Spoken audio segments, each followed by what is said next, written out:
Coming off of a huge win against the Baltimore Ravens, the Cleveland Browns come into a game against the Los Angeles Chargers and lay an absolute egg. They put up an absolute stinker. What was the reason? What was the reason for this loss? Who did it? What could have been done better? And who were the highlights of the game? Coming up next. Welcome back, my friends, to the show that never ends. Your daily dose of all things Dog Pound. LGB on the LOB, the Locked On Browns podcast, brought to you by the Locked On Network, your team every day. I am your host, Brody Johnson, and we thank you for listening every single day. Seriously, everybody who is listening to the podcast every single day, thank you. And if you are new, please like this video and subscribe to the channel. If you are on Spotify, please favorite us and give us a 5-star rating. And the show is free and available anywhere you do get your podcast. So if you aren't listening on Spotify or YouTube, if you're listening on Apple Podcasts, wherever you are listening, please give us a good rating. All right. You can start the season with a bang in a big return with FanDuel. New customers who make a $5 bet can get $150 in bonus bets if they win that first $5 bet. Visit FanDuel.com to get started. All right, now let's get into this post-game show. The Cleveland Browns disappoint once again. And we should have saw it coming, realistically. We had a huge high from the win from the Baltimore Ravens last week. Obviously, Baltimore is one of the best teams in the NFL. So anytime you beat the Ravens, it is a great feat. It's going to give your team a lot of happiness. You're going to be jumping off the walls because the Ravens are one of the best teams in the league. They have the best offense in the league, the most unstoppable offense in the league. It's hard to really say that the Ravens have much of a downside to their team at this point. They're just, the Ravens are kind of flawless at this point. And you beat them, and you beat them in good fashion.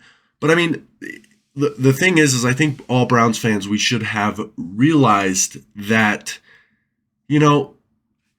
because of how Jameis plays, this is kind of what we should have expected, especially with how that game went. Last week, we've seen it all over Instagram, all over Twitter. The Ravens dropped so many interceptions in that game and so many offensive plays, but that's not really what we're talking about here. The Ravens shot themselves in the foot so many times last week that they could have easily won that game. Now, I'm not taking it down. The Browns played a very good game and beat a very good team, for sure. But if the Ravens could catch a football, I really think that game goes similar to this game, because there's probably 3 or 4 turnovers in that Ravens game. If Rashad Bateman catches the ball deep down the field, the Ravens drives keep going, just simple things where if they go the other way, and they did in this game against the Chargers, if they go the other way, you lose to the Ravens. And again, like I said 2 seconds ago, they went the other way against the Chargers today. They all those things that went the Browns' way last week just didn't go the Browns' way this week against the Chargers. And if we paid attention to that game last week, we kind of could have expected what happened this week, even though, you love to see that you beat the Ravens and now we have all the hope in the world. But this brings me to my first point. It's Jameis being Jameis, okay? His entire career, he has been a risk taker for every place. I mean, we all remember the season where he threw for 5,000 yards, 30 touchdowns, but he also had 30 interceptions. And that's what you're going to get from Jameis. You're going to get a lot of yards. You're going to get a lot of touchdowns because he takes a lot more risks, and he's going to push the ball down the field as much as he wants. Like, he's not going to dump down to his running back very much at all. That's not what Jameis does. He doesn't like to check down. If he sees something deep, he's going to throw it, whether there is a safety on the backside. It doesn't matter. Jameis is going to throw the ball down the field. And that is an upside and a downside for him. Because when you push the ball down the field that much, and you have an arm like Jameis has, it's going to work out. It's going to work out. He's going to make some throws, and the offense is going to move the ball better and get the ball down the field better and score better. But what the issue that you run into with Jameis is he's also going to force that big play, which causes interceptions. It causes turnovers. He had 3 interceptions in this game, and he almost fumbled away a ball as well, where, that's almost 4 turnovers for Jameis Winston. That's almost 4 turnovers. And that's, again, like I said, that's the big, big downside of Jameis.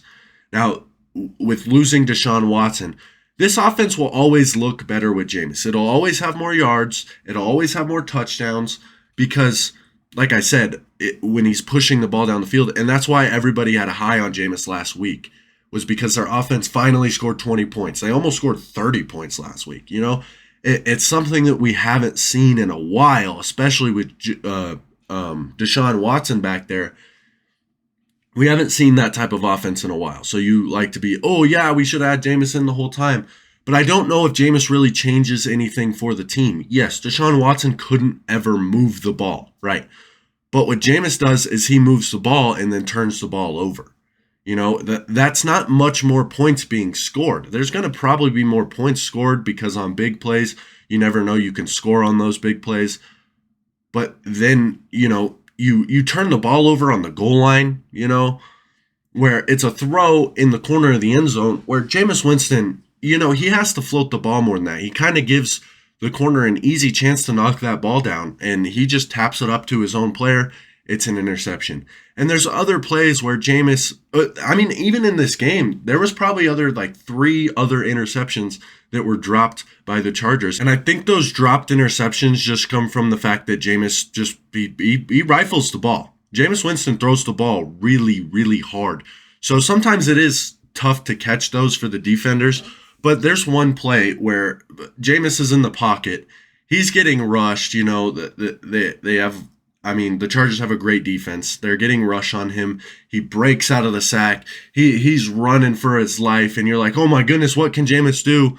Throws it down the field directly into a Charger's hands. Like directly. I don't know what defender it was. I don't really remember at this point. But, he gets out of the pocket and throws it right at him. He didn't catch the ball. But again, he basically threw it right at him. And that's just a play you can't make. That's a play you can't throw. And that's a 4th interception on the day.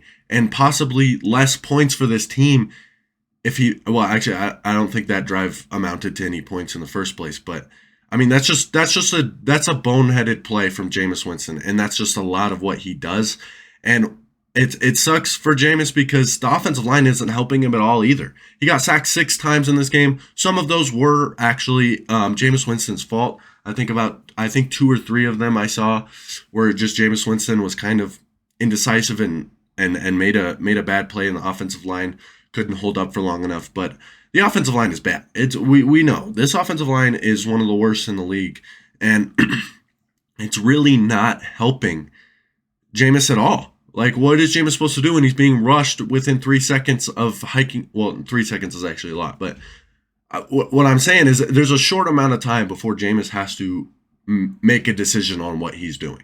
He has to make a decision quick. And if he doesn't make that decision quick, the offensive line isn't helping him. That he's going to be under pressure, and Jameis is going to have to make a play 90% of the time. And we all know this offensive line with some injuries and just it's bad. You have Jedrick Wills a couple weeks ago literally doing this after missing a block completely. And it always looks like this Browns offensive line just doesn't know what their assignment is. It looks like they don't know what they're doing. I've never seen an offensive line ever look so like not in sync. Like they're never on the same page. It's weird. They practice with each other every single day. They listen to these plays every single day. They're supposed to watch film. They're supposed to study the plays. And it still seems as though they just aren't on the same page somehow. They just don't know what they're doing. And Jedrick Wills is awful. The rest of this offensive line isn't very good. I mean, what are you supposed to do when you have a quarterback who isn't very good, and then you have an offensive line who is even worse. Your offense isn't going to do anything ever. You know, your offense really can't do anything when the two most important parts, the two parts of an offense that actually make an offense go, the offensive line and the quarterback are both not good. It's a recipe for disaster. That's straight up what it is. And Deshaun Watson was worse, and we saw worse. And now Jameis is a little bit better than Deshaun Watson. He's a little bit better at pushing the ball down the field and making the right read every once in a while, but it still looks pretty bad. It still looks pretty bad for this Browns offense right now. But we can look to some bright sides in the receiving game. Is that Jameis is like, his strong suit is helping Cedric Tillman shine in a way that Deshaun Watson never would have gotten out of Cedric Tillman ever.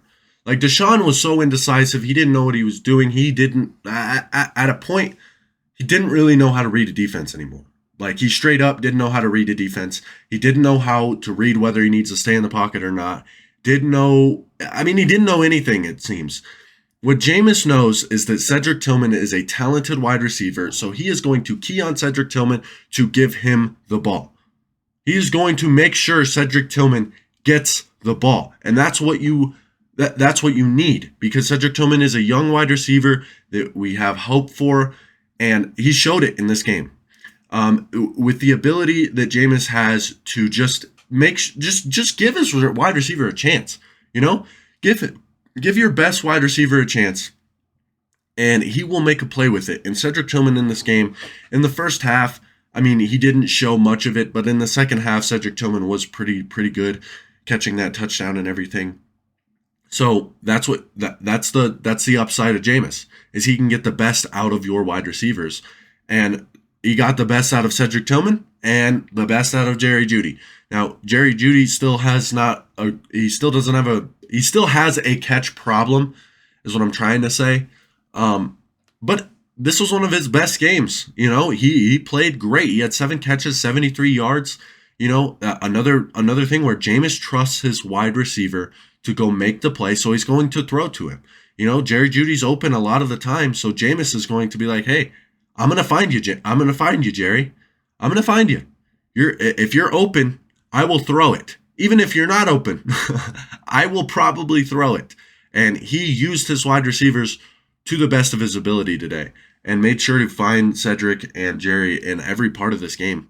And we're in weeks coming, no matter if this season is over or not, Jameis is going to find those wide receivers. I expect big things from Cedric Tillman and Jerry Jeudy, just because of the fact that Jameis is going to be able to find him, and he knows that they are good playmakers, so he's going to throw the ball to them all the time. Is there going to be interceptions? Is there going to be turnovers because he forces it to them? Of course, but you will see a lot. I very do believe that you will see a lot from those two wide receivers in the coming weeks, because of what Jameis brings to the table. Let's move back to some concerns a little bit. We have some concerns with Nick Chubb. 15 carries for 39 yards, 1 catch for -4.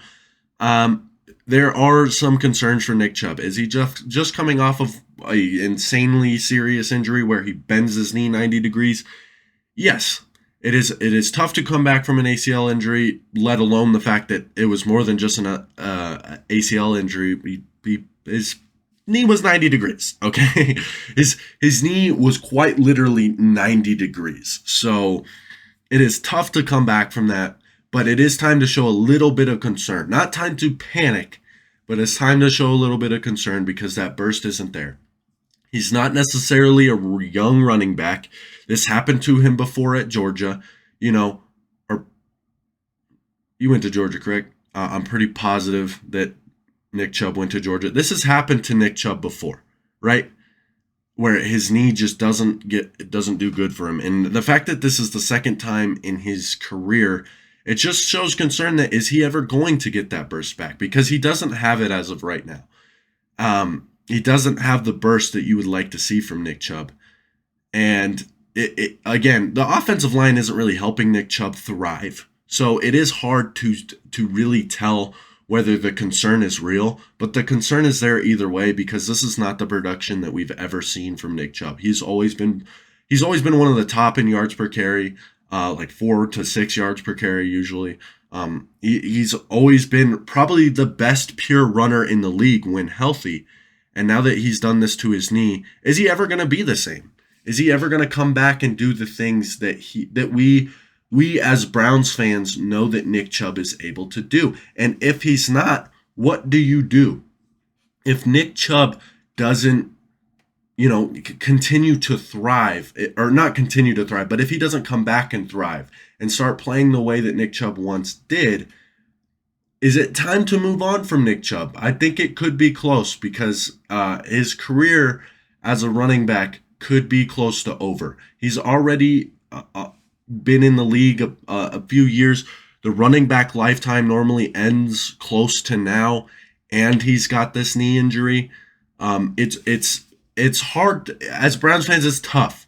It's tough to really look at that possibility that possibly, it's hard. It's hard to think of that there is that possibility that Nick Chubb just doesn't ever come back the same. But I don't know. The concerns suck. The concerns suck for Nick Chubb, and I want to come out and say right now he'll be back, but I have no idea. I have no idea if he'll be back, and I'm starting to think he might not because all the signs point to the fact that Nick Chubb may just not. He may not return to that form that we know and love, and that's a pill that we have to take right now before anything. We have to make sure we're ready for that fact that Nick Chubb will never be back. I'm sorry. It's really hard. It's really hard to really point out that, but it sucks. It sucks for Nick Chubb. But now we're going to move more to the defensive side of the ball. Myles Garrett returns to Defensive Player of the Year form in this game.